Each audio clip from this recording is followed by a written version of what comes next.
Hey, everybody! Welcome to Late TV Fights Live.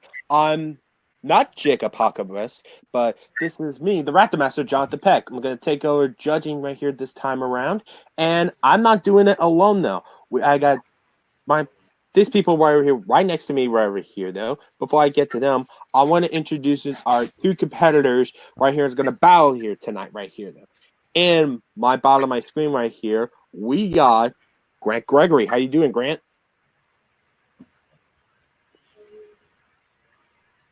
Yeah, doing good, not Jacob. It's fun to be here. So yeah, I like the TV fights. I think they offer a much more diverse range of questions and that. So looking forward to do it. I haven't had the chance of versing Ethan yet, so this should either be very fun or very painful.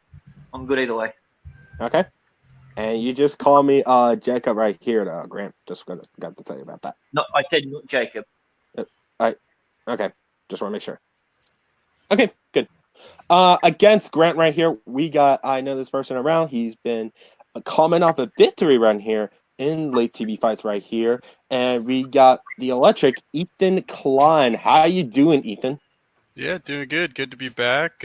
Stepped into the sports world as well and gearing up just to do as many of these as I can. Obviously, I know Alan here, so yeah, had a lot of fun with him, and yeah, just looking forward to doing this again. Yeah, me too. Me too, indeed. Before we go on to the rounds right here, I just want to show you the judges right here. On my left side of my screen right here, we got Mr. Chris Diaz. How you doing, Chris? Doing good. I'm happy to be my first time judging for a match. That's a pretty good experience for me coming today. Yeah. Oh, right next to Chris right here, we got the spaceman himself, Alan Shepard. How you doing, Alan? Hello, everyone. I'm doing great. Always have a good time judging these things. And of course, we'll be completely unbiased, even though one of these gentlemen whooped my booty in one of these. It's always fun. It's always love. And I'm just looking forward to hearing these two because these two always make me laugh and always make me think. So this should be a good knockdown, drag out. You can be biased if you want. I'm fine with it. Yeah. I know people's very suggested all that stuff. Well, anyway, just before we get into the fight and the questions right here, I'm gonna give you a couple of ground rules for debate, not only for late TV fights, for any argument in general though. We got 90 seconds for opening right here, 5 minutes on the debate right here, 60 seconds on closing, and each of you have 1 minute extension for any of you. It only works right here. We can use on your opening and your closing right here though. So for the first competitor to get 3 points in this match right here wins the game. If it's both of you with the tie after 4 rounds right here, we're going to a speed round right here though. So just before everybody here, is everybody ready?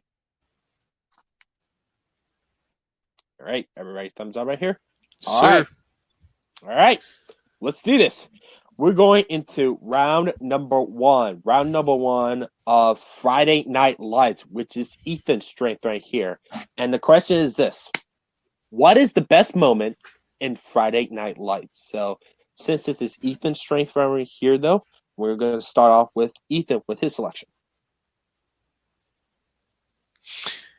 Yeah, so for me, when you say what's the best moment of Friday Night Lights, I want the moment that encapsulates what made this, for me, one of my favorite shows of all time. And that really is, for one, Peter Berg, the creator of this show. He does such a good job of giving you characters that feel so real. A lot of his movies are based off of real events, but no matter what the situation is, you feel like you can connect with these characters. So they give you this in this show.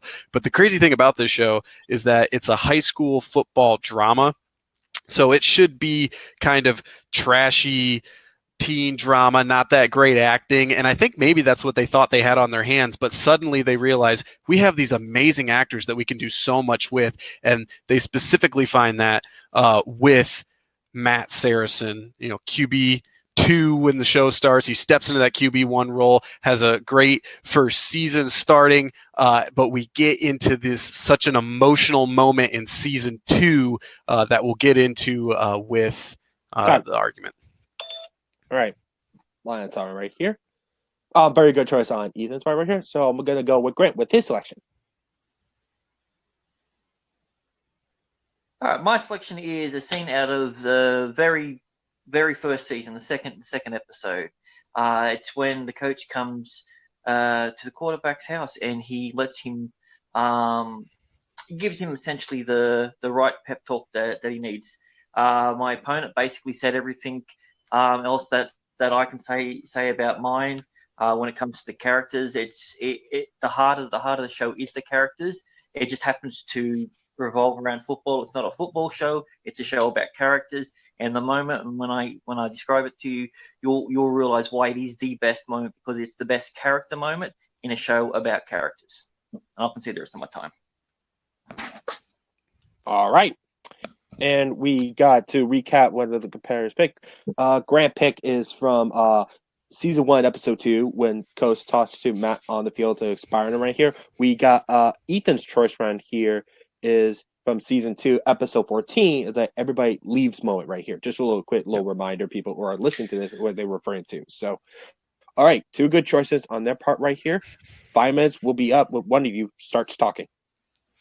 Yeah, so I think we both agree that the characters make the show, and for me, my moment hits so much harder because you actually know the characters almost 2 full seasons in.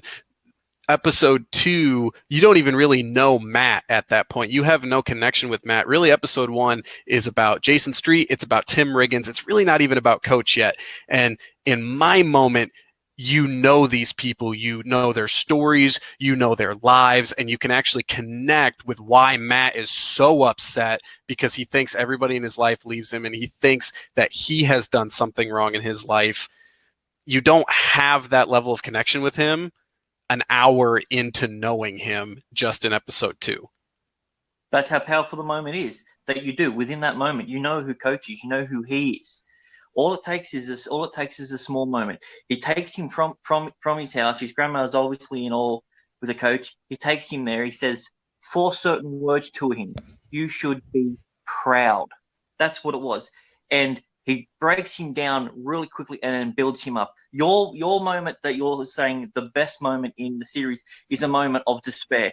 It's a show about characters. It's about show us characters overcoming things and uplifting. Your scene is about a guy crying in a bath with water on him, where you're saying you know the coaches and you know the guy. It's completely out of character for both of them to be that way. Coach when he's in coach mode and he's on the field and everything like that, he's a very hard man, but he's a great mentor to these kids. In that moment, he's not. He's practically a bully, telling him to get over. He's pouring cold water on him and everything, and he doesn't even end up helping him out at the end. My moment is a moment of uplifting in a story that is about uplifting. And you see in that moment exactly who that coach is. He's not a 9-to-5er. He's not that. This guy lives with his grandmother. He has no thing. Your moment is great because my moment set the precedent of why it's great. It shows what the characters are, and your one is just purely and simply to subvert that for an episode and then move on with other stuff. So the thing is, your moment is when this show was still just a football show. That moment, you could take that out of so many sports movies. The kid doesn't believe in himself. We're going to take him down to the field. Hey, you should be proud. You've got this. You're good. It is a great moment. It's an awesome moment for a sports-only show. By the time we get to the end of season 2, Matt has lost his 2 girlfriends. His father has gone back to war. He clearly has a terrible relationship with his mother. He thought he had a good paternal relationship with his coach, who also left him. And Coach actually isn't a bully in this moment. Matt went off, got drunk on a school night, left his grandma alone. She's scared. She needs help. Coach grabs him. And in this moment, sometimes kids need to have reality set in, and he sets him in that reality. He does that to sober him up. And in that moment, Matt finally breaks down that actually is true to character. He holds so much inside because he thinks, I have to be strong. Nobody cares enough about me to hear about this. And he finally lets that loose. And we see such a big moment for Coach, character development, because instead of saying, no, I'm right, shut up, he says the most important line of the entire show. He says, nothing is wrong with you. You didn't do anything wrong. He opens himself up to say, I was wrong. He doesn't build him up. You're talking about a guy who's crashing and burning. Your greatest thing in a series of triumphs is something bad happening. my moment is a moment. You say that it could be in any sports show. It's a sports show. No, it's a show about characters. It was a show about characters, but it had to set the groundwork of where it's set to. You're talking about a guy getting drunk and someone trying to show him up. We've never seen that in anything before. And besides, you're saying it could be in any movie. We're not talking about movies. We're talking about TV series. It's about the exact 1 minute moment warning. in which you know who these characters are. What I'm talking about. That's that moment. My moment has that point where you look at each of the characters without knowing too much about them and know exactly who they are in that moment. My moment precedes your one, therefore it has to be a better moment than yours, just because you're changing the whole narrative is changing from my moment of building him up. He's saying, well, he's doing the same thing, but he grabs him by the neck and he throws him into a thing. That's bully action. Whether you can say it's good behavior or not, he's throwing and attacking him, physically abusing him. Your moment is about abuse. My moment is about uplifting, in a show about uplifting. The show's not about uplifting. The show is about real life. And sometimes in real life, when you do something as stupid as leaving your responsibilities behind, real life hits you in the face. Coach comes at him very strongly, does that, and it allows Matt to finally break down. And then Coach takes a step back and says, I was wrong. Right. Very good. 5-minute arguments between both of you right here. I'm going to say back to Ethan with 60 minutes with his closing. Timer begins when you start talking. Who's it on first? Ethan. So the notion that my scene is strictly about abuse, that's overblown, and that's not true at all. My scene is about someone neglecting their responsibilities and being told that they need to be the man of the house. And when that happens, when he has to face the pressures of his life, yes, he does break down. But in that exact moment, he has the most important person in his life coming back to him saying, nothing is wrong with you.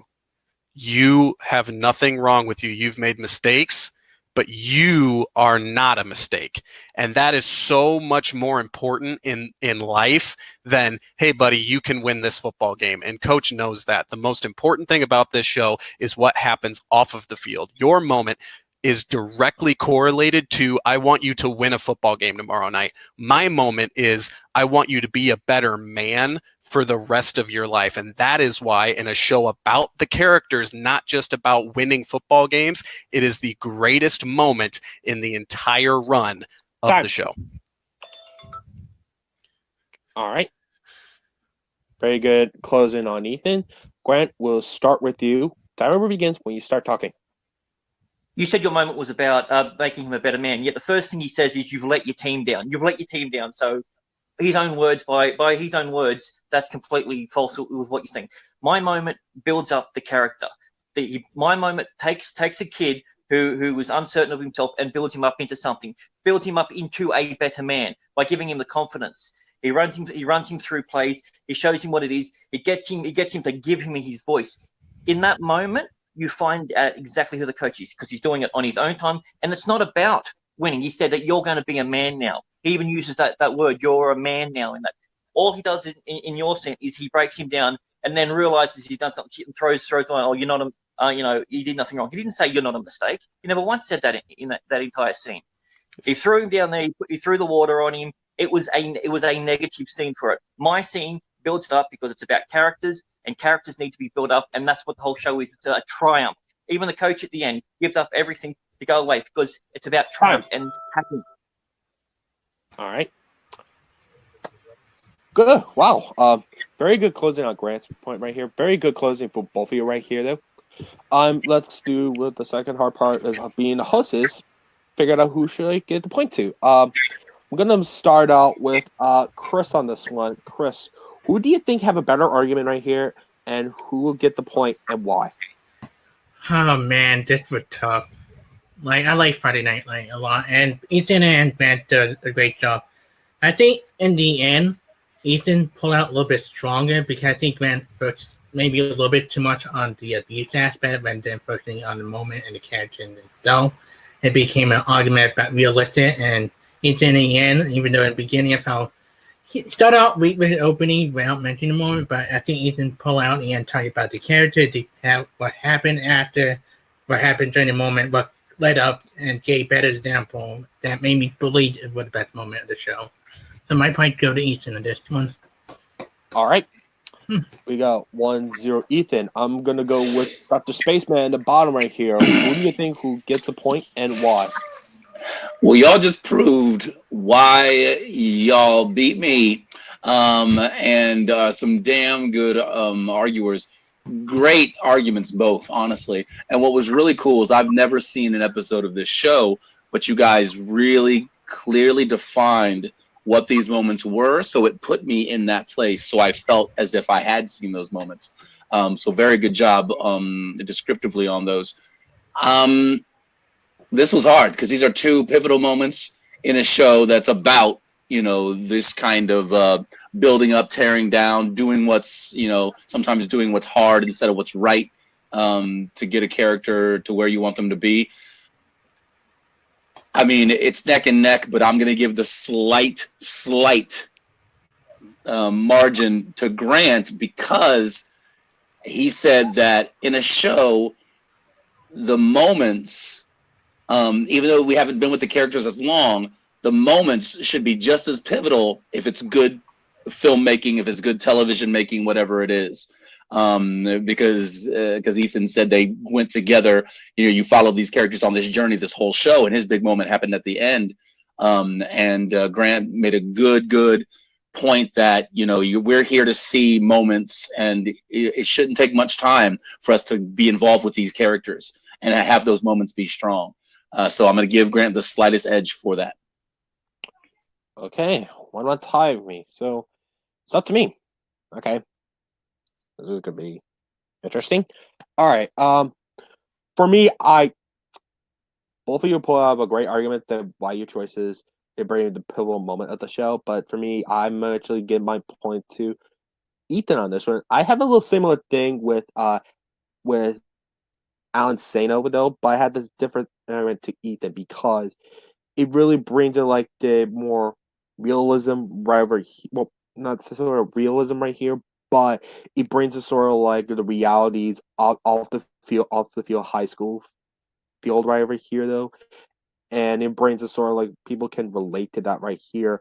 Yeah, you might view it as basically a coach that abuses one of his players right here, but at the same time though, it brings us sort of like a toughen up the situation of the world right here. Yeah, it might be basically shit at the time, but he pulled up an argument right here that swayed me the most right here. So I'm gonna give my point to Ethan right here because with that we got 1-0 Ethan on round number 1. So we got very good job on Ethan's part right here, and right now this is 1-0 Ethan. So we're gonna start into round number 2 right here. We're going with the show. Hold on, just make sure I get the show title correctly. The show is Life of Mars. Life on Mars, the UK version, which is Grant's strength. And the question is this. Out of the 6 main cast members who appear all 16 episodes, who gave the worst performance? So since this is Grant's strength right here though, I'm gonna start off with Grant with his pick.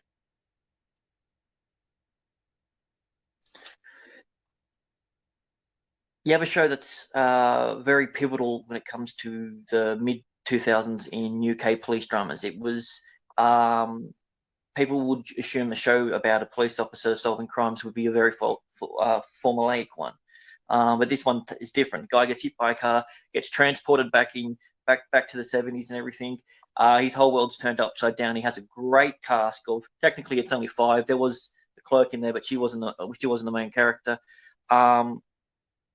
But there's this big burly looking dude in there, Carl, and played by Dean Andrews, and he is everything wrong with cliches in TVs and news when it comes to cops. And him as a performer is a great actor in everything else, but he's bad in this. He doesn't emote correctly. His motivations don't make any sense. Half his scenes that he was supposed to be in had to get cut due to some personal issues that he was having. His heart and soul wasn't in it, so his worst performance was all of his performances in there. As a combined, he was the worst performer overall. Okay. All right. Very good choice on Grant's part. I'm going to start off with Ethan with his selection. Yeah, so for me, I went with Liz Wright. She plays the character Annie Cartwright. I just think, to me, in a show with this premise, you're going back in time, you're in the 70s, you need to set the tone and the feel that, the main character is kind of the fish out of water, right? He's not from this time period. Now he's in this time period. We need to make everybody else seem like they were born and raised in the 70s, except for this one guy. And it just seems to me that Liz White, time and again, seems to be the fish out of water instead of the main character. She just seems to be the obvious one that doesn't fit in with the rest of the cast. There's, in my opinion, some overacting involved in that, just some character choices that she makes, not the writing, just some facial expressions, the way she interacts. Just, to me, it says, okay, everyone's in the 70s, she's not, and it just stands out in a big way. Time. All right. Two very good choices around here, though, and we're going to start with the 5-minute of the argument here. Timer will begin when you start talking. You literally picked the worst character to do your one for. She's the backbone of it. She's a fish out of water, yes, because that is her character. She's the first woman who ever gets put in, coming up as a DI, going in there. She's the first one assigned to the thing. So she has that thing. She plays the character perfectly. Your exact thing that you said, the way in which she should play, is exactly how she played. John Sims even makes a reference to it, that she seems different to most women that he would think that could be from that time. But he doesn't know. You don't know how the 70s women reacted like that. All we get is his portrayal, the portrayal from her. Everything that she does grounds him. She is the glue that keeps him in there. If she was such an overact and everything, it wouldn't be believable. She got nominated for awards for it, so she can't be that bad. Dean Andrews was terrible. They literally had to write a scene in it where he was practically catatonic from an explosion because of his freaking alcoholism and everything behind it. His acting and performances in that were terrible. If you want to see the same character do a much better job, do it in his sequel series as the same character, Ashes to Ashes, where he plays the exact same character, and he's phenomenal. He's a standout. He got his life together. His performances improved. So in sheer contrast for the two of them, my guy is terrible. And not only that, he says his lines so poorly. You're saying that Annie's a little bit like a little bit shy and back. She was. That was her character. My character was supposed to be this gruff, been there, know-it-all sort of guy, and he came across like an absolute amateur. I mean, I would say that for me, even if her character, I'm not saying that it's wrong that her character is different from other people. Every character should have their own voice. What I'm saying is she's not the main character of the show, yet she chews the scenery in the wrong way. Our focus should not be on, she's standing out in this way, but it's taking away from the main character, not adding to the main character story, but taking our eyes off of the main character story. And in terms of your choice, whatever personal issues he has going on in his own life, that's not for me to say. I don't know that. But to deliver a character who is tormented, who is beaten down in that way, if he's using some of those things in his real life, I mean, that's acting. That's part of this. You take what you have around you and you put it into your character. He wasn't doing that's the point. You're saying he was doing, but he wasn't doing that. They shot him from behind because he couldn't do stuff. His scenes were deliberately shot around how bad he was acting. Well, and he wasn't. And you're saying that she's not a main character. It's an ensemble cast. She's the female lead in it. So you can't say that she's not the main character. We start off with Sam. He meets her. They're the duo. It ends with them two together. It starts with them, ends with them.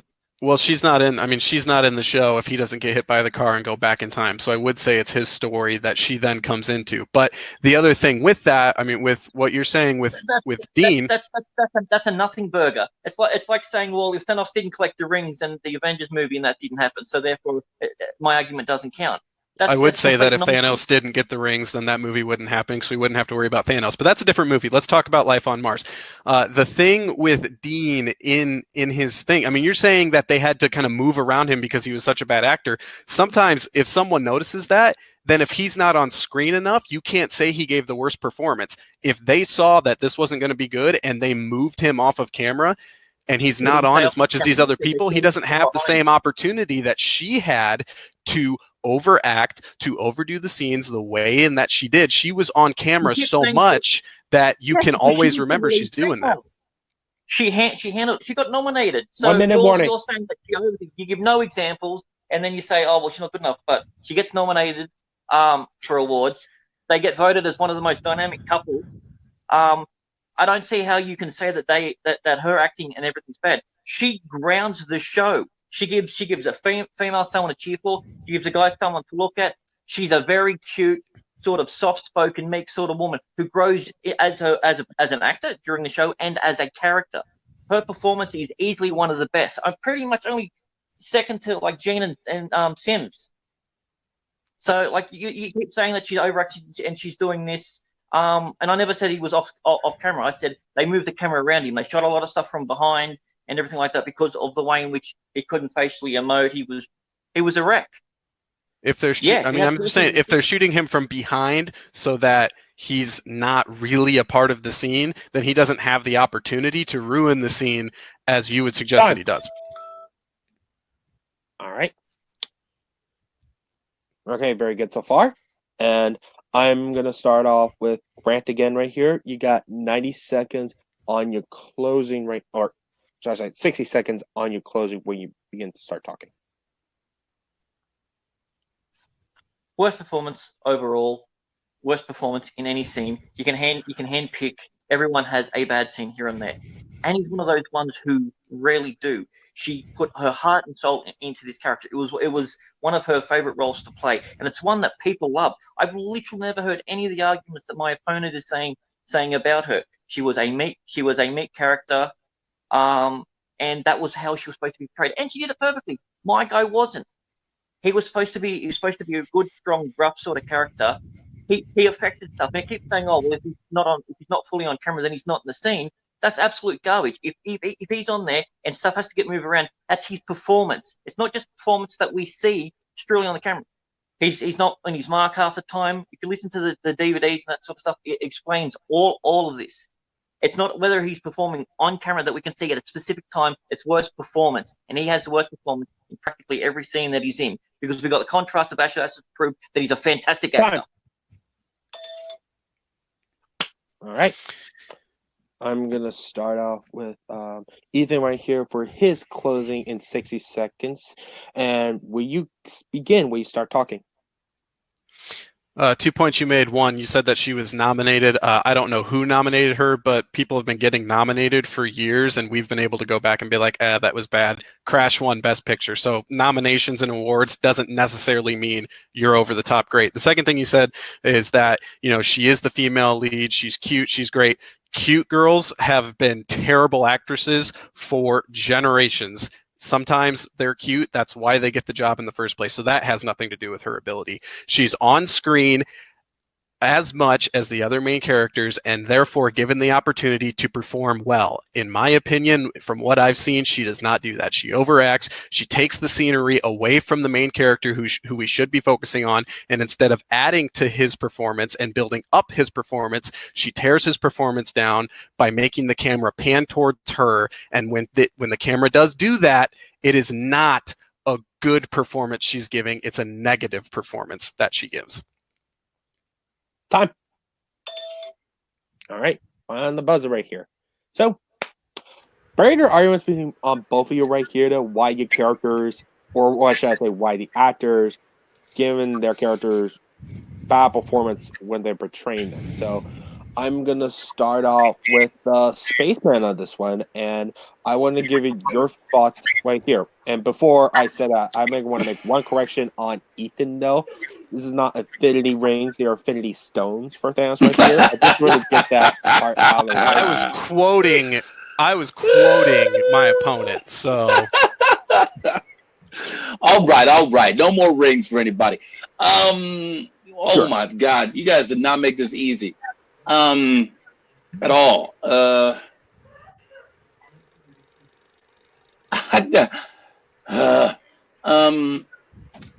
You guys both got very technical with it. In a sense, Grant was given a lot of backstage attributes or things that the character, he was intoxicated, he was having bad performances, just in that sense of actual bad performances because he wasn't all there. And then Ethan got very kind of with the feels, technical with the feeling. That I really liked what you said, Ethan, about how in a world that's supposed to be the 70s, she did not feel of that era, and she should have. The only one that should not have felt that era was the guy who wasn't from that era. I really like that. But Grant, you countered that very well with some of the things you were saying about how she was doing, why she was doing what she was doing, was the nature of her character, her actual character. So I'm going to give the slightest margin again to Grant. All right. And I'm going to go out with me on this one. I'm actually going to defer with Alan's choice right here. I'm going to pick on Ethan because he put out some thoughts that why his choice right here is really, if you look through the character right here, are not that good at all. And her performance didn't help in that. And also put some examples that is sort of like on the line of pretty good right here, though. Can't pretty much act the way through the world, though. So I'm actually more leaning on to Ethan, though. So it's 1-1 again, Chris. Who are you going to break it? I kind of had to give it to Grant a little bit. I thought Grant gave more example in the argument of who gave the worst performance, why Ethan focused more of being an official one. He did give a specific example I wanted from maybe episode moment in the show. I think Grant gave me what I needed in the end. And every time Ethan threw an argument, I think Grant counted better, and Ethan got focused on maybe a little bit too specific at times. So my point go to Grant on this one. All right.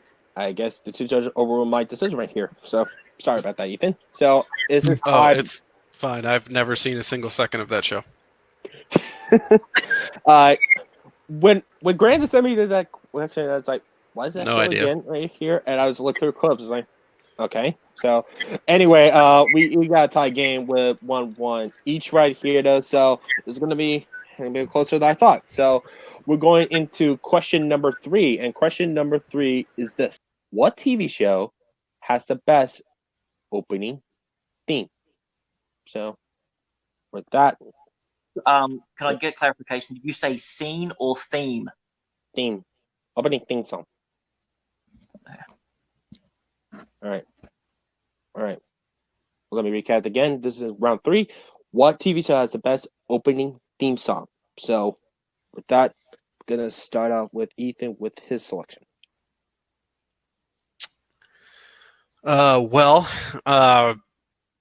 That's tough. I mean, there's so many to do this with, but I'm going to have to just give a little preview to the fourth question of the night. And I'm going to say that Friends has the best opening theme song of all time, mainly because it's the one that everyone knows, right? It's the one when that show starts, like most sitcoms do, you have the cold open, some kind of quick little scene, and you're kind of waiting, where's the laugh? You get that first laugh, and then they go into that song, and they changed it up a little bit each season with who would be in the fountain at what time, or who would be which two would be together in the fountain, depending on, if Ross and Rachel were together, things like that. And they always made that entertaining. You'd have the different clips from the show, and you get to remember and have callbacks. I remember that great moment. And then the song, the claps, everybody thinks they know the claps. Some people do like 5, some people do 6, but everybody wants to do it, right? Everybody wants to be a part of that song and know that song. It's a very catchy song. So it's something that sticks with you. It gets you in the mood of the show, that very happy, go lucky, just kind of thing. And then even the lyrics of the song too, like, life is hard, we get that, sometimes it knocks you down, you got to get back up, but who gets you back up? It's your friends. And that really is the overarching point of the show. So not only is it a catchy song, but it's a song that really encapsulates what is the show about. It's about being with your friends. So Friends has the best theme song of all time. All right. Okay, we got Ethan's choice with Friends right here, though. I'm gonna go to Grant right here, and so what's his choice for what TV show has the best opening theme song? Though I think my opponent's one was definitely a nice one. It's a little bit long-winded, so I went with something just a little bit more condensed. So I went with the Big Bang Theory intro. It's very fast-paced. It describes all the scientific premises of the show. You don't hear that one, and you don't think it's going to be a show about I don't know, washing up or anything like that. It's very sciencey. The visuals are quite good. There's a lot of quick. It has a lot of rewatchability with it because they like my opponent's one. They do change things up in certain seasons and that. And it's a very catchy song. Like the whole universe was in a hot dance state, and like 40 billion years ago, expansion started and goes wait, and then it just kicks off, gets you pumped up, gets you ready to go. And yeah, it's a fun one, and it basically it encapsulates the Big Bang Theory. It actually has the title of the show in it, and it's the last poignant part. It all started with a big bang, and then yeah, that's why I picked that one. All right, we got some 2-inch songs from shows that I would never thought would face each other. Like ever. We got Ethan's choice with Friends versus Grant's choice with The Big Bang Theory. Byman's will begin when one of you starts talking.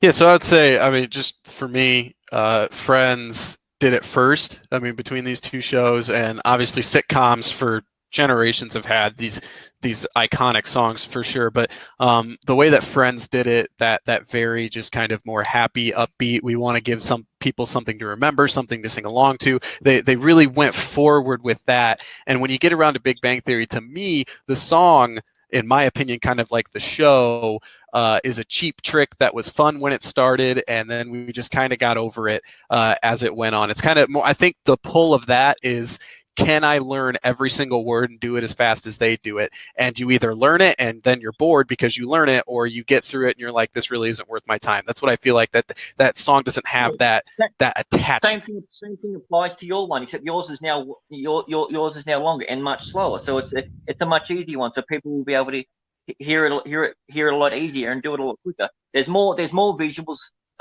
in there. You've got a bunch of people playing around in a fountain with yours. That's cool. I mean, they don't really talk about fountains or anything, and it doesn't really encapsulate a lot of that. I don't remember many scenes in the things where they're actually doing stuff in fountains. My one has the show title in there. It is the Big Bang. Yours is a song that they fits with it. It can fit with other things as well. My one is a theme song for the song, and you're talking about your one did it first. You got out Facts of Life. That's a happy one. You got all these other ones that have done it in the past, the Brady Bunch. I mean, if you want to talk about a happy one, but what these other ones actually have in common is they are theme songs to things because they have the title encapsulated in there with that song. They hold that one there. If it's an instrumental, it's a different story, but it's not. Don't get me wrong. I'm not saying that Friends is the first show to ever have a happy theme song. What I'm saying is that they really went forward with and it's a cheap trick that everyone does. I'm not saying that theirs also is not a cheap trick. It is. But what's this hook? What's this catch thing that we can have? This thing that people will remember? And I promise you, my generation, my parents' generation, my kids, at some point, because of Netflix, because of the run that it's had, everybody, if you play that song at a wedding, at a party, whatever it is, everybody can do the da-da-da-da, that clap. If you play Big Bang Theory, fans of the show, yeah, it hits. But the general audience are like, is that really fast song? And then it ends with is that the Big Bang Theory? My song... Which one has the more playability? It's the one which is the best. That wasn't the song. That wasn't the question. The question was which one was better. It's a better theme song. You're talking about a better song. The question is theme song. This theme encapsulates it. It goes with this. Your one can go with many things. My one goes with this. That's why it's a better theme song. Your song can come on at the wedding. Yeah, it's cool. It's a cool song. It was a song that charted. My song was a song that was picked and written for this one that became famous afterwards because of it. The remembering. Mine's captured in the theme bubble. Yours isn't. Yours is just a song. the Remembrance wrote that song for the pilot episode, so it wasn't just, oh hey, there's this song 20 years old. No, the producers. I didn't say that. I'm saying that your song was a charting song that was released as a charting song, as a single. My one wasn't. Mine was released to do with specifically on air. It was a theme song. Yours was a song and that. So, and you're only The reason- talking about how yours was Hold on. great. Hold on. The reason that the Remembrance song became a charting song is because it's better. It was written for the show. It became so popular that people wanted to hear it on the radio over and over again because they liked Friends. It was for the show, then it moved out into the world. The theme, the question is about the theme song. You're talking about the song that's going past. 1 minute warning. That is the theme song. It's the song that's the theme of the show. My one is specifically for that, and it shows that within that. You're talking about all the things that you're saying about what yours is great has nothing to do with it being a theme. It's like you can play it at a wedding, you can do it over here, you can do this. But I'm talking about why mine's great because mine encapsulates every part of the thing. The only thing that you've said about your one that has anything to do with it is a few lines. I've broken down the different things, how the replayability. Oh, I'll sing you the whole song. Hold on. No one ever told you life was going to be this way. The show starts out with Jennifer Aniston thinking she was going to get married. She doesn't get married. She has to leave. Her whole life changes. She ends up moving back in with her high school friend. Life's going to kick you. That entire show, everybody's life is blowing up in their face. Ross can't catch a break. Now, most of it's his fault, but that show encapsulates the hardships of life, but why the important thing in life is friends. No, it encapsulates one little scene in it. Time. All right. This argument's going to get heated up in here, so going to start off with Ethan right here for his 60-second closing right here, though. Timer will begin when you begin talking.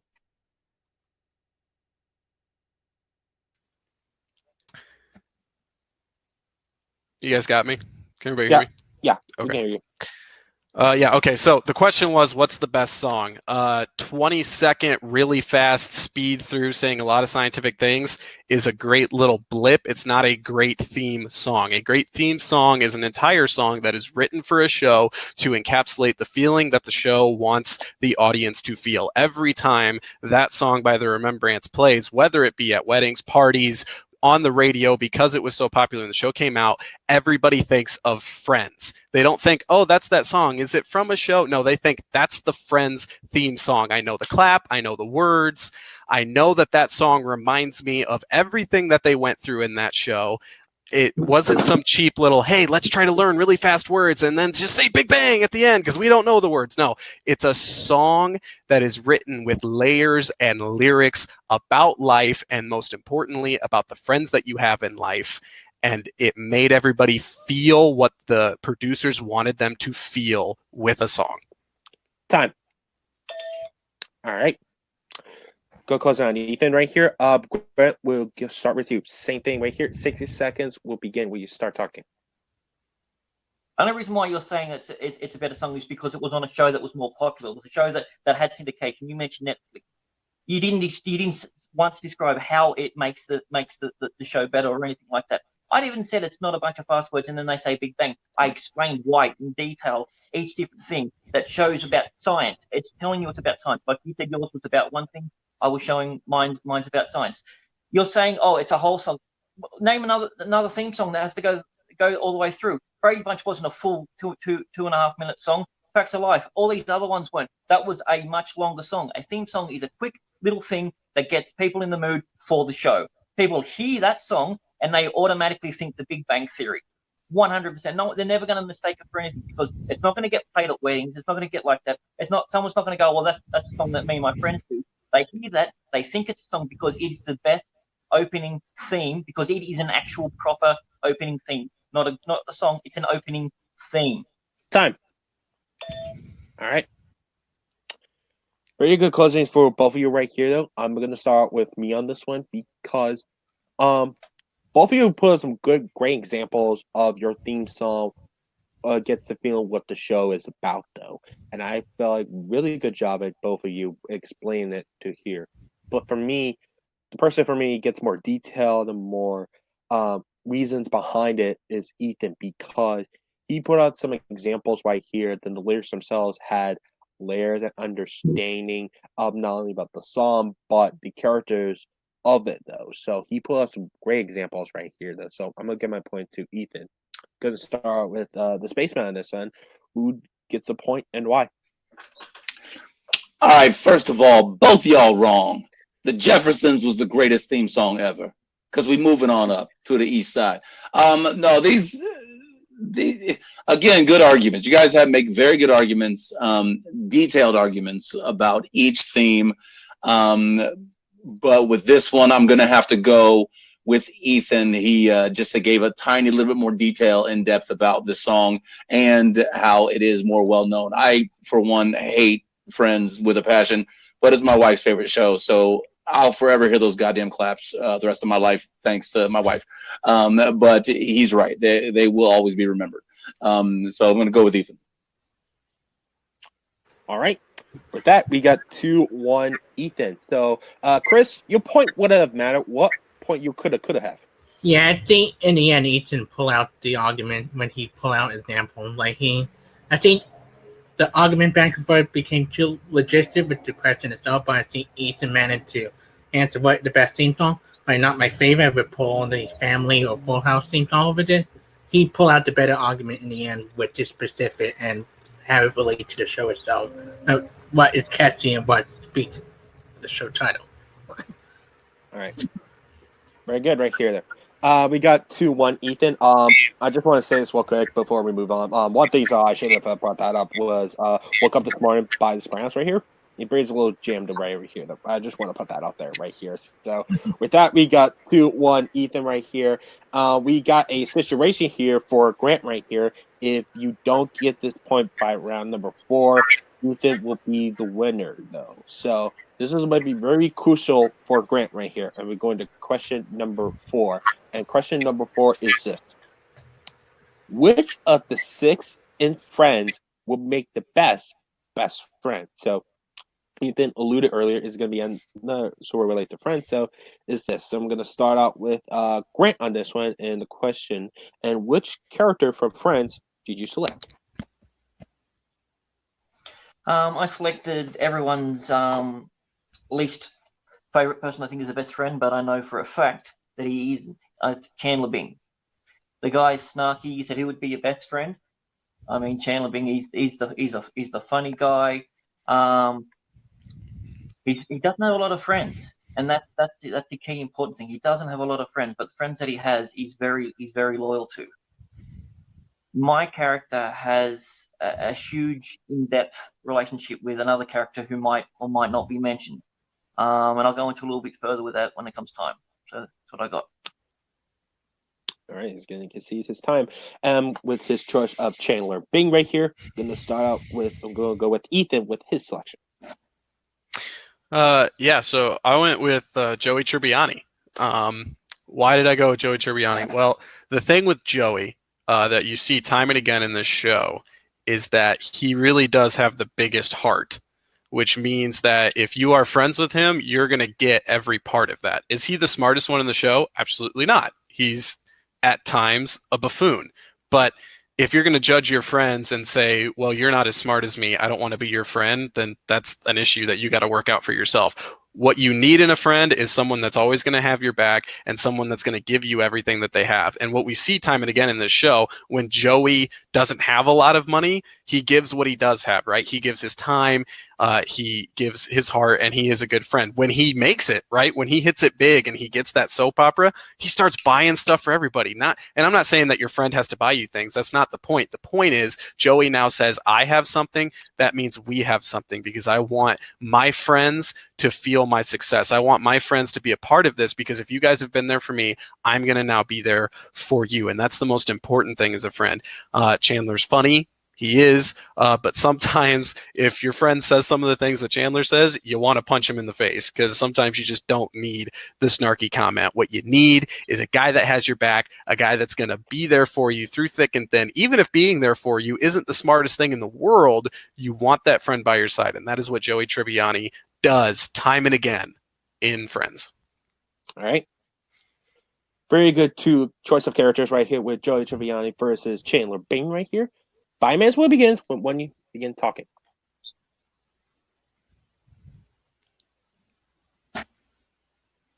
Oh, all right. So here's the biggest thing for me. This is the knockout punch for me. I am sarcastic like Chandler. I think he is hilarious. I love listening to him as a fan watching the show. The biggest thing for me as a friend is a friend, like being a guy, you have bro code. And one of the biggest things is you do not go near your friend's sisters. Chandler does it twice. His 2 best friends in the world. Now, yes, he marries Monica and, on and on and on. That's a different thing. But he sleeps with Monica and lies to Ross about it for months at a time. And he also, people forget, he slept with Joey's sister as well. Knowing that family was so important to Joey, he did it, and he lied to Joey too. And that did dent their relationship for a good period of time. So Chandler, to me, funny as he may be, he broke bro code in 2 huge instances. And do you want, as a friend, to think, is he sleeping with my sister? Well. Joey broke bro code as well with Ross. So I mean, if that's your thing, it's either is it about the number of things he's break or breaking it or not. You've got a guy who is friends with everybody. He's a nice lovable. He has the biggest heart. Absolutely, you don't want that in a best friend. You want a best friend who's going to be your best friend. How many people in the world have a best friend who their best friend isn't their best friend back? That's the worst thing to happen, and that's what you get. That's what you get with Joey. Joey's friends with everybody. You want someone like Chandler who is loyal. He's so loyal to Joey, it's ridiculous. You're talking about things that happened, and he married Ross's sister and everything. He extended his family. That's how much of a good friend he is. And like with someone's sister, you might consider that a big no-no, but they don't make a huge thing of it in this day and age. Might have been back then, but it's who you want as a friend. You didn't say you wanted as a friend back then. You want it now. It is what it is. My guy is loyal to his friends. He doesn't have a lot, but the ones that he has, he's loyal to. Well, first off, I can tell you today in 2020, if one of my friends sleeps with my sister, him and I are going to have a problem. So it is still a big deal today. Secondly, who is Chandler's best friend? Is it Joey or is it Ross? Because multiple times in the show, he flip-flops between the two and openly says, no, you're my best friend. No, you're my best friend. So you saying, well, who's Joey's best friend? Joey is friendly to everybody, but that's not a bad thing. That just means he's a good guy with a big heart. And that's absolutely what I want in a friend, is someone who is nice to people. I don't want my friend. You know what a best friend is? A best friend is someone who you have that connection with. Someone who, when you marry someone, you actually invite them to come live with you. You know, oh, wait, Joey didn't do that, did he? No, Chandler did, because that's how loyal he is. He's got the love of his life, and he still finds room to bring Joey into his life. He is his best friend through and through and through. No one who is as bad as Chandler is would uproot his life and do things like that for Joey. If he was a bad guy, he's not. It's his best friend. That's the reason why. And that's who you want as a best friend. Someone who proves as a best friend that they've got your back. Okay, Joey proves that he does have the back of the people most important to him. This isn't, you're splitting hairs on the wrong thing, saying that, oh, Joey should only have one best friend for the entire show. No, the question is, who do you, hold on. I did not say that once. I did not say that once. That's just pure conjecture. So the question is, who do you want to have as a friend? Joey shows to me that he is a better friend throughout the entire show because, and here's the thing, you mentioned that he broke bro code with Ross. Here's the thing.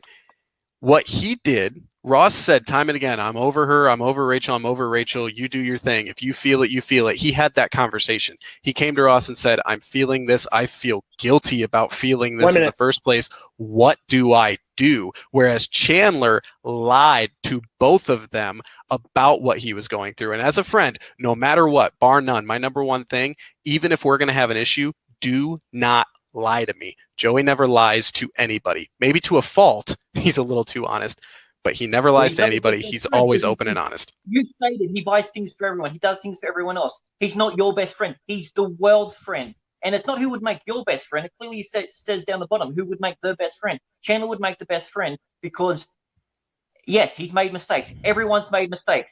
Joey's not a fellow. How many people has he slept with? He slept with so many different people. I'm sure he's with all of the friends that he has in the world. He's broken the bro code a number of times, and we've seen episodes like that. That's not the point. The best friend is someone who you rely on 100%, who will have your back, like a person who marries someone and then invites you to live with them. Make sure that you've got a roof over your head. A best friend, Chandler Bing. All right. Wow. I never thought during this argument we'd talk about relationship, adultery, or all this weird stuff right here. That's just wow. Okay. All right. I'm gonna start out with Grant for his closing. You got 60 seconds left on your closing. I just want to tell you this. One, you guys had the 1 minute extension. You're willing to use it. This might be the only time to use it. All right. Grant? No, I'll use it. You want to use it? I've got to use it now. Yeah. Well, you can't use it in speed round, so. All right. Okay. 2 seconds. 2 minutes. We'll begin. You start talking.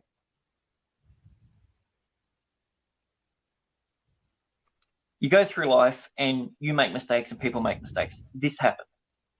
You need someone who you can rely on, someone who you can have fun with and prank and do that sort of stuff. They do that together. There's no doubt in my mind that those two are best friends with each other. But who is the best friend? Who is the one that goes out of the way more so for their best friend, to do stuff for their best friend? And that's Chandler, time and time again. I feel like I'm beating a dead horse with it. Like, you're saying that your thing was he slept with a sister, and that's a bad thing. He invites him into his home. They're starting a family, and he's including them in there. He's the best friend that he's got. He shows loyalty through and through to a fault with him. Anytime that Joey stuffed up, he's always forgiven. And Chandler's not the sort of person that forgives a lot of people. He's not the sort of person who's the happy-go-lucky kind of guy with everyone else when they've done something wrong. With Joey, he forgives. He respects him. He does whatever he needs to do to help. The amount of times that Joey stuffs up on a daily basis with all the little things, he might have a little go every now and then, but he's always there for him. You're talking about one or two big stuff-ups. Joey's probably done 500,000, and Chandler's still there. You want someone like Chandler who will be there and who can make you laugh. And I don't want my friend, if you're going to go the way you're saying, but I don't want my friend to be someone who you just said was a buffoon. I want someone who can, who's smart, who can challenge me intellectually. Someone who I don't have to worry about if they get a new job or money, are going to blow all their money because looking out for them. That's what Chandler does. That's what you want in the best friend. You want someone who has you, as you said, they'll be there for you, like he's there for you too. But Chandler's there for him more, and that's why he is the best friend to have from Friends. Okay then. Again, you can see this So time. I thought you had one finger up. Oh, So, I was about to do it. Okay. All right, good closing on Grant on that one. Ethan, we're going to start with you. 60 seconds left when you be sorry. Look, stop with my gum right here. Sorry, my bad. Ethan, you got 60 seconds on the closer. It will begin when you start talking. Chandler's funny. He's hysterical as a fan of the show. As a friend in real life, he would be condescending, and that would start to get old as time goes on. He does not pull any punches to anyone, which is fair, but as a friend, sometimes you need a break. What Joey does time and again is show pure and honest and true loyalty to everyone in his life. It doesn't matter that he's friends with everybody. That makes him a better friend because he has the ability to be friends with anybody. You, me, whoever it is, he shows the ability to do that because of how big his heart is. If you're single, he's a ladies' man. He's going to help you out. If you're married and he's friends with you, your wife is now his sister, right? He's going to take care of her the way he would take care of you. He sees everybody as his family. That's what you want in a best friend. You don't want a friend, you want a brother. And Joey can be anyone's brother because he loves everybody. He just loves life. He just wants to live life. He just wants to be out there, be friends, be honest, be real with everyone. Joey does that time and again. Chandler does not. Time. All right. Wow. Very great closings on Ethan and Grant on this one. So for me, this is when the hard part comes in. I'm going to start off with Chris on this one. Chris, Who do you think will deserve the point and why? Man, this was tough. Never started to hear an argument about Boko being brought up in the TV fight, but I kind of had to side with Ethan a little bit just because he, in the end, thought to use example where I was really surely lacking a little bit in the argument. Example moment he brought up with him telling Roger he had feeling for Rachel, but I think example. I think in the end, the best friend argument is subjective, but I think Ethan hit a bunch of stuff harder, whether the broker, whether Chandler condescending tone, and bring out that Joey is friends, like he had friends to the end, and he does the example he used, and that kind of won me over in the end. Even though we were very close on a show I don't really like that much. All right. You got 1 point. You said Ethan, right? Just Yeah. to make sure. Oh, yeah. We got 1-0 Ethan right here. I'm going to hand this off to the spaceman on this one. And who you would think was get the point and why? Who do you have to have a better argument? All right, both good arguments, but it's kind of this one between these two choices, and Grant hit it the best when he said that Chandler's going to go out of his way to make sure you've got everything, even if it misplaces him. He's going to challenge you as a person who you really, that's what you want in a friend. And he's not a buffoon. Joey loves everybody, could be your brother, but he's going to be a dumb brother, idiot brother you're going to keep at home and not really want to hang out with because he has nothing to give. He has nothing to offer other than his heart, but he's really just too stupid. I don't want advice from him. I don't want love advice from him. I don't want him to be my wingman because he's trying to compete with me. And Chandler's too goofy. I could easily, outdo him if it's me and him in a club. And I'm trying to get a lady back in my day before the wife, hope she ain't listening. But, Chandler's a better wingman because I could easily outdo him. But Chandler does have better advice to give and will go out of his way 100% to make sure he's got your back. So I'm going to go with Grant. All right, tied up. So it's up to me now. All right. For me, though, I'm just want to look through the question again. Who do you think will be your ultimate best friend? So, for me, I think the person who bring out the more ideals and examples of that is Grant, because the reason why, because he poured out something, he will come back for you right here, even so much extended right here, that if you have so much situations right here, there. Yeah, it might a little bit awkward in my dating if one of your siblings though, or your all that stuff around, but at the same time, you need someone else to help you back around here and bring some interesting advice around here. That with Ethan, you came very close though on your closing right here to bring some examples right here though. So, but I think Grant will have a little bit more better examples than that and a little bit more fluid than that. So I'm gonna give my point to Grant on that one though. So with that, it's a tie game, 2-2. Wow, this is about to be very interesting right here though. We got 2-2 tie, and you know what that means after the fourth round. We got the speed round. The speed round, everybody, right here though. And I'm gonna give you the quick ground rules of the speed round is this. I'm going to say the question of the speed round twice right here. And after I say it the second time, though, one of you says your name right here. And after that, after the first person says their name first, I'm going to call them up and tell them what their choice is. The other one said the other choice right here. So, and I will show you the first question of it right here. And listen very carefully. The first question is this. What TV show has the worst revival? Say one last time. What TV show has the worst revival? Grant. All right. Grant, what's your choice? Roseanne. Okay. Grant selected with Roseanne. Ethan, your choice? Hawaii 5-0. I think it's pretty... Okay, then. It's going to be interesting. We got Grant's choice with with Hawaii. I mean, not Hawaii. Grant's choice with Roseanne, with Ethan's choice with Hawaii Five-O. So this is going to be interesting. Grant, we'll just start with you with. Roseanne came back after years, and it was one of the most popular, if not even though it was a polarizing show. It came back, and automatically, due to the political landscape of the world, it came back, and it was attacked. It didn't help that the star was, let's just say that she wasn't backward coming forward with some of her feelings. There was problems behind the scene.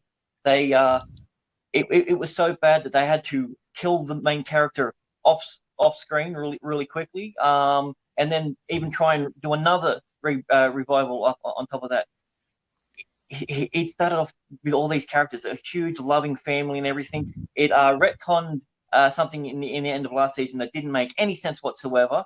After building it all up and having one of the most, while tearful but satisfying endings to a thing, bringing it back was an absolute nonsense, and it was just nothing but buffoonery disguised as nostalgia. Okay. Gonna start with Ethan with his choice right here, same time as Grant right here. And it begins when you start talking. So the reason that the revival of Hawaii Five-O is the worst one is because you have one of the most iconic cop shows of all time in Hawaii Five-O. You got a great theme song, great characters that you'll always remember. It's a show that is beloved by the generation that saw it every week when it aired. And to revive it, they got the guy who couldn't carry Moonlight and Scott Conn. All they brought back was a song. They brought back a bunch of actors who have not really. I mean, Scott Conn has the best peak because he was in the Oceans movies. It was a bunch of actors that people didn't care about, that people didn't want to see. And it was basically, they turned it into a knockoff of NCIS. They just slapped Hawaii on it so people would watch it that loved the old show. They did not do the original show justice. And that's why it's the worst. If you're going to revive something that is that iconic, you better do it well. They did not do it well. It lived out its run. CBS let it go because it nobody raised a finger about it, right? Nobody cared enough to really fight it, so they just let it die. All right, Grant, with your rebuttal. My show lasted 4 seasons. Yours, 4 or 5 episodes. Your show lasted seasons. It revitalized the career of the guy from Moonlight. And the fact of the matter is, your one isn't exactly a revival. It's a reboot. It's not even a reboot. It's a remake. So I don't even technically think it's a revival. So you've got a show that was almost number one, and my show never was. That's the problem. Oh, sorry. I didn't put your hand up. Sorry. Okay. All right. It's hard to see you, man, with your background. I'm sorry. My fault. Right here. Okay. Okay. Time stop right here. There. My bad. All right. So I think we'll begin when you start talking. Roseanne actually lasted a whole season before she got herself in trouble off set. That didn't make it a bad show on set. People loved that show when it came back. The reason that they then spun it off into the Conners was because they had such a following and an audience. They just had to get her out of the limelight because she had bad publicity. And if you really want to get into the semantics about revival, remake, whatever it is, they revived the name Hawaii Five-O into a show and tanked it. Type. All right. Okay. This is maybe the crucial one for both of you. We'll give you.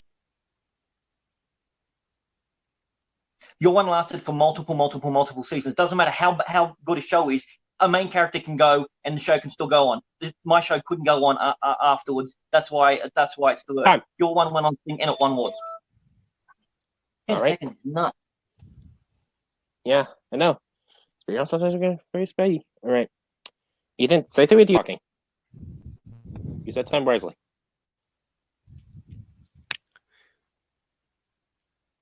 Mediocre shows go on for seasons.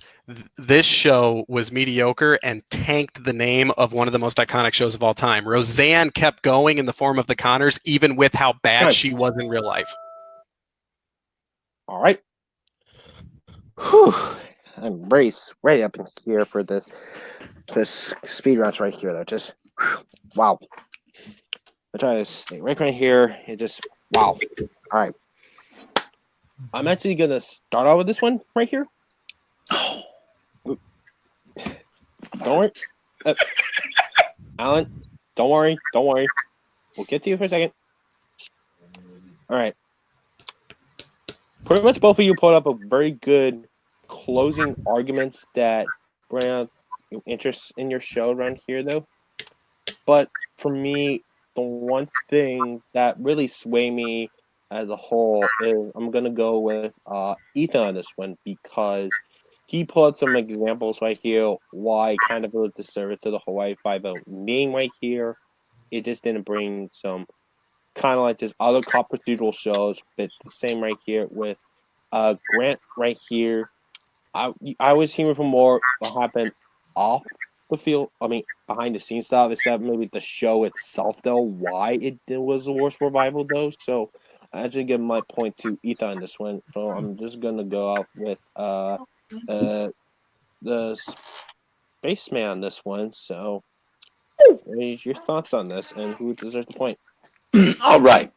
Irony of ironies. I think what Ethan meant to say was that the whole reboot was terrible, except for season 7, episode 5, which I just got a check from today. But having said that, I'll keep that bias out of it. I'm gonna go. I think because honestly, Grant got you on a technicality because Revival. Roseanne was a true revival, same cast, same everything, and didn't do very well. Whereas he also got you with Hawaii Five-O, the reboot, remake, whatever you want to call it, did go on for multiple seasons, 10, but who's counting? So I'm going to give it to Grant. All right, 1-1 tie. Okay, Mr. Wolf, it's up to you right here to break this cycle right here. Who gets the point, and why? I think it all come down with the questions of what TV show had worth revival. I think Grant answered it specifically, and he got Mount Ethan on that Hawaii Five-O is a reboot, not a revival. And that what one element in. He also brought up that they had to take the revival then reboot it again. And that also is he gained a little bit specific on it. And why you fire enough for a show? I will show my what it was after this thing. But yeah, I give my point to Grant. All right. That and your winner, Mr. Grant Gregory. Congratulations, Grant, right here. Very good job indeed right here. I know you're tiring up right here, so just want to say congratulations, Grant. You did it. Very good job. How are you feeling right now? One day I'm going to have a match that doesn't make me feel like I've been beaten up. I think every match that I've had, bar one, has always come down to a very long question. Yeah, I thought after the kerfuffle with the third one and we did the speed one and then he got it, I thought, oh, yeah, we've lost this. But yeah, no, it's these take a lot out of you. Yeah, and I kind of feel you on that one though, and I just want to say congratulations on your victory right here. And with that though, you had something else in mind after you scored this victory. Or is there any certain person right here that you want to call out or someone else like that? Or? I'm not 100% certain who else is in this league, and I think this is my second match I've played here. I'm not too sure, so anyone that has a similar record, I'm cool with. All right, anyone indeed. So it's not Ethan again. That I couldn't do this 2 times in a year. That guy's insane. Oh, yeah. Okay then. With that though, congratulations on Grant right here.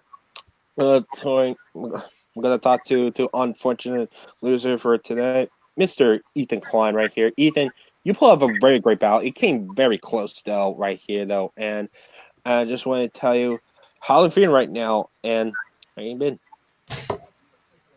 Yeah, I mean, it's always good to get in and compete.